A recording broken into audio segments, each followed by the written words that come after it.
Ms. Bernstein, if I could just start with you.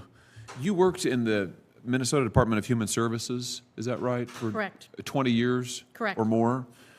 And at the agency there, you served in roles related to contract management and compliance. Is that Correct. basically right? Several years ago, looking here at your written testimony, you say that you started to notice some inconsistencies in contracts that came across your desk. Can you just describe what those inconsistencies or irregularities were, what they looked like? It was anything from obvious conflicts of interest to large advances being given. If the contract was for $3 or $4 million, we were giving $1 million advances before any work had occurred. That is a very risky thing to do. A business can just close up and they've got your money and they haven't done a thing for you. There was... To whom were these, if I might ask, to whom were these advances going? What kind of entities, do you recall? What kind of entities were we talking about? So states do not, in general, do their own social services. They do not do services for the residents of their state. They contract out that work to most often nonprofits, occasionally profits, but most often nonprofits. And so those are then considered grant contracts. And those grant contracts are well regulated in statute, well defined in statute, and we were doing many things that were not compliant with statute. There would be a contract with a dollar amount that had no formula, nothing that I could find that would establish why that dollar amount was. Could you detect a pattern in these inconsistencies? In general, no, but I did notice a slight preference for our tribes.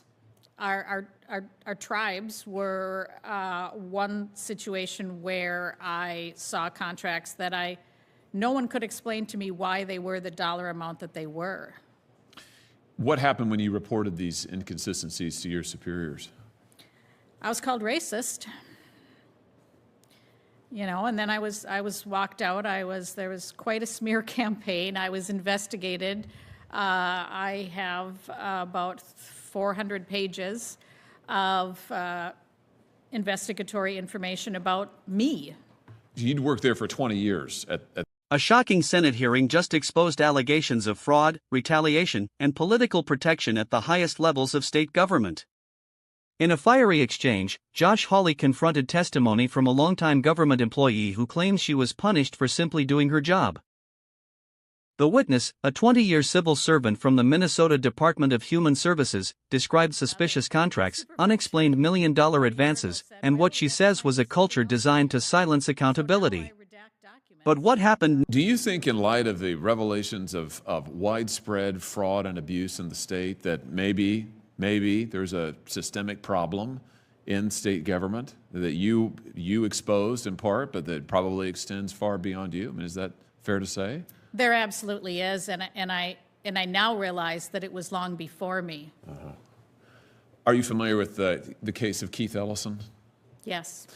Keith Ellison testified under oath before a committee of this body not long ago and insisted to me that he had never done anything wrong and didn't know anything about any of the fraud and abuse. The only problem is that there are records, tape recordings of various fraudsters coming to see him associated with the scandals that the chairwoman was just talking about a moment ago, coming to see him, complaining about people, I think in your department.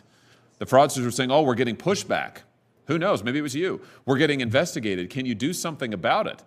And Ellison said, oh, well, I'll see what I can do. And they offered him campaign contributions, and he took them, unbelievably. And we know this is all true because they recorded it all. It's the problem when you work with scumbags. They'll double-cross you just like they'll double-cross anybody. The whole thing is on tape. I can't think of a greater instance of abuse of public trust. And if your own attorney general was doing it, who knows how deep, how far, how wide this fraud goes. It's extraordinary. I don't understand why people like him aren't in prison.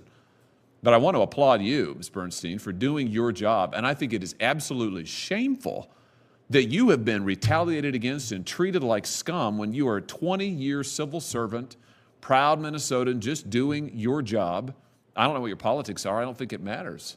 I'm sure it didn't matter to you when you did your job, and yet you're treated like that. And meanwhile, people like Ellison are feted and lauded, and he's a star in his party. It's unbelievable.